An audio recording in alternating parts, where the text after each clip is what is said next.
Hey, good afternoon, LinkedIn family. I just wanted to come to you this afternoon with a quick live pop up. Um, I'm obsessive about this, but more on my series about creating a structured, supportive support network that supports in the right way the practitioners, frontline practitioners. Uh, Basically, I'm here to help you create support networks that your client families can thrive in. Okay. And not a hope and guess support network, but a support network that they can evaluate, build, and manage themselves, that does more than just, looks at the situation as a dire situation in which they're to blame. Okay. In which there's shame in the family. My idea is to turn that mindset and that perspective around and give that support network a new role, a stronger role, a role that supports long-term recovery instead of one that makes excuses for long-term recovery or looks down on long recovery, one that actually supports it. And that's difficult to do with the family network because they're unwieldy, and it's the family network or the support network is hard to control, especially you as practitioners.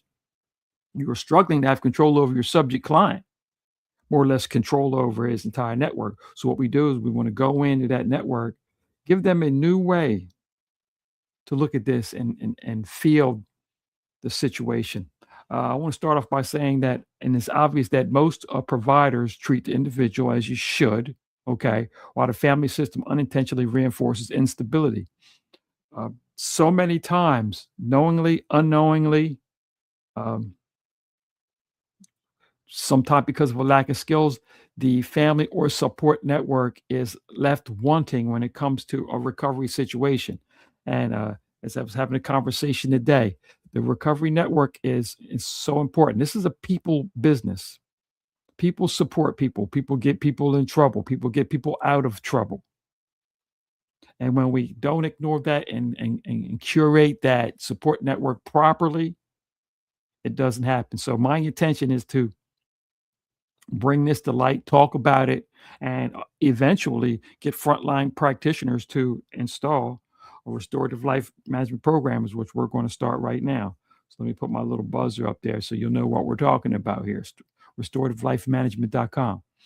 Uh, it's not fancy, but it's effective. And we do this as on a referral basis.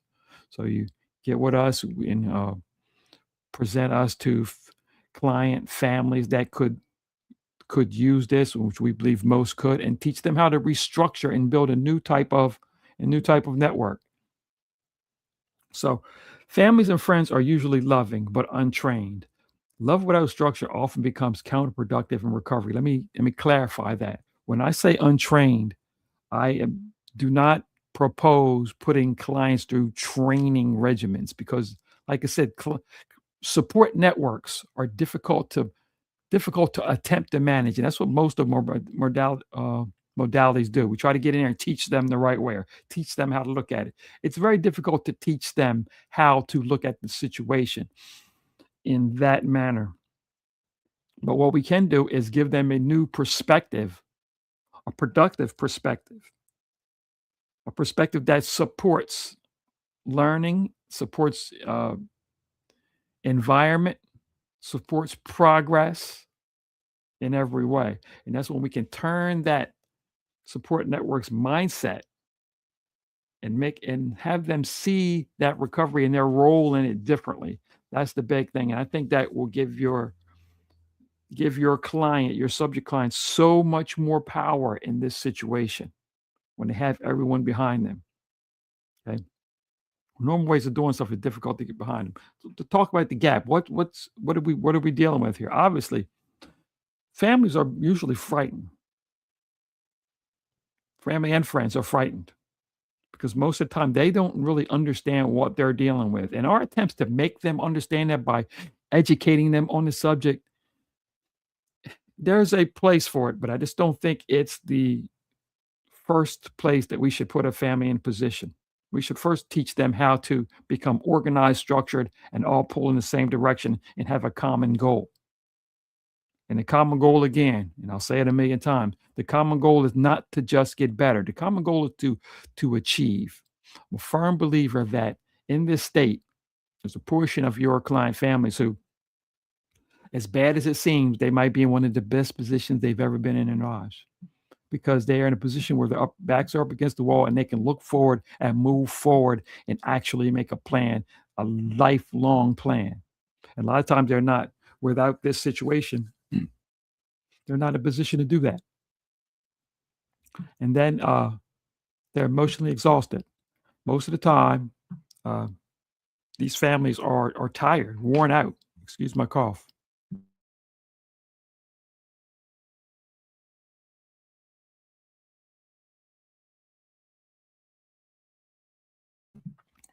Forgive me, lives make me cough. Can't help it. They're emotionally exhausted. Okay, they overhelp, they underhelp. They really don't know what to do. When they become rescuers, they want to become saviors. They want to enable. They want to be hard. They want to be tough, and they're vacillating in all these different emotions that really don't necessarily help the situation. So, unknowingly or knowingly, they reward dysfunction by doing that and placating to all those emotional systems. Is there a time for emotion? Yeah, of course there's a time for emotion, but not as the spearhead to what we are trying to get finished. And what our main goal is to increase the therapy, the teaching, the counseling, the treatment that you're giving, because that's gold.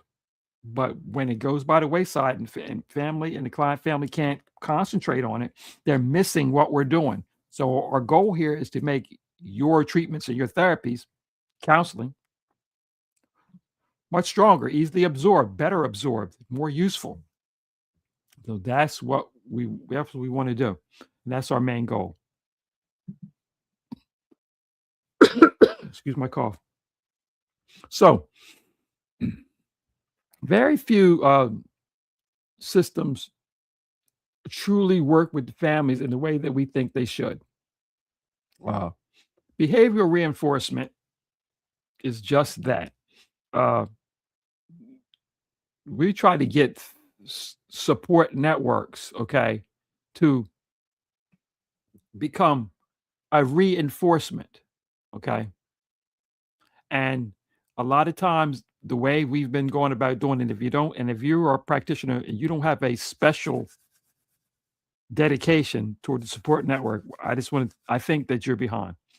And get it from anywhere, but restorative life management will be happy to jump in and help you, no doubt about it.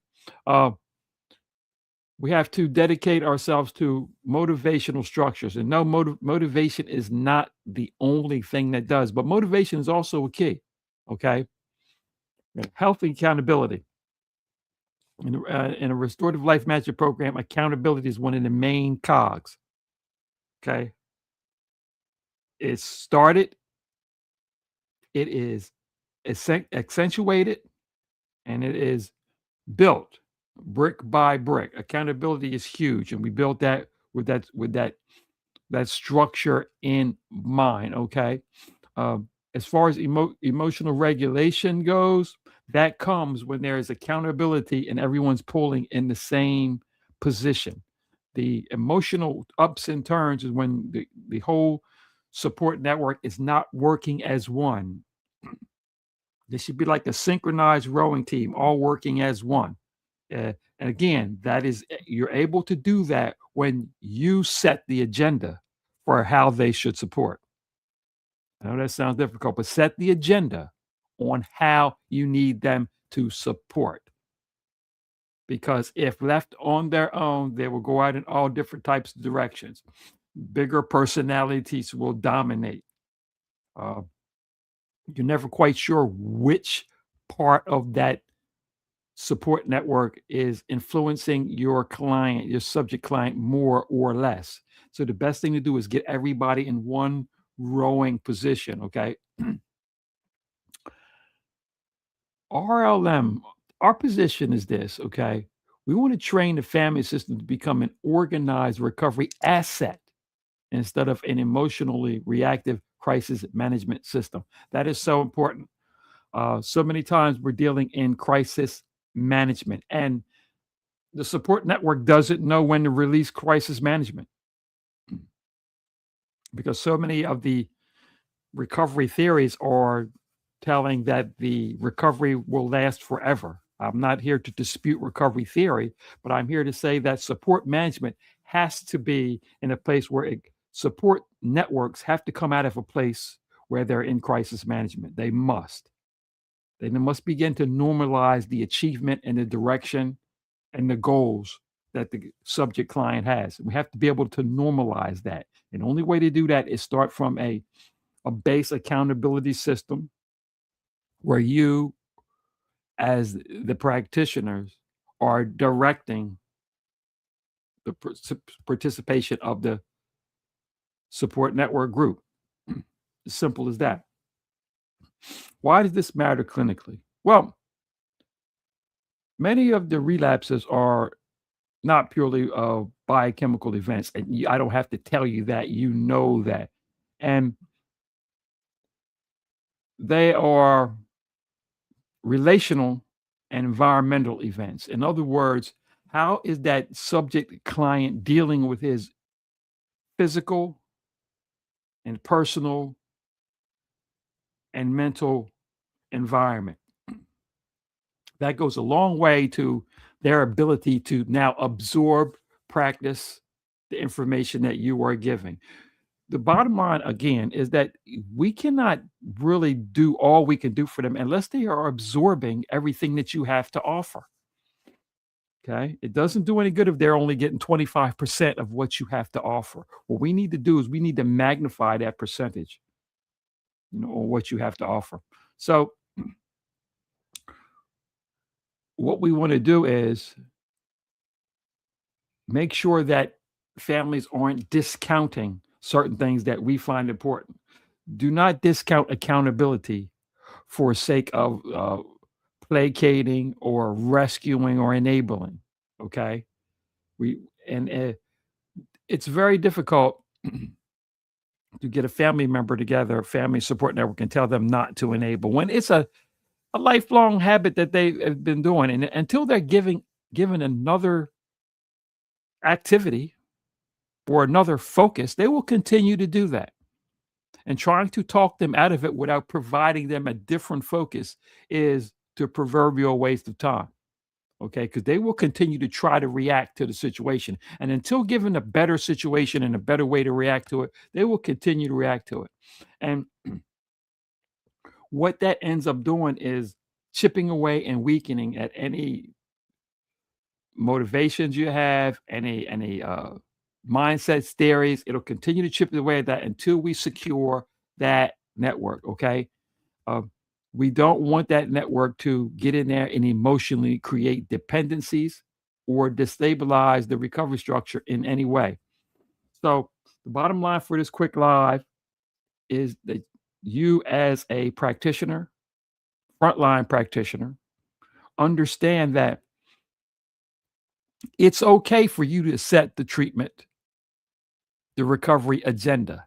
It's okay for you to set up and emphasize where you want this recovery to end up. You do not have to sit back and be a victim to your referrals, the 12-step programs, whether or not mother and father can and placate the child or the young person, whether or not their family networks keep them strong, enable them, what have you, and wait for everybody. You can set the agenda from the beginning and then put in place a restorative life management program that gets control of that support network. Very important. If you want any more ideas on how to do this now, we can come in and really refer us and we can get this going for you and tighten up that support network. Restorativelifemanagement.com tells a little bit.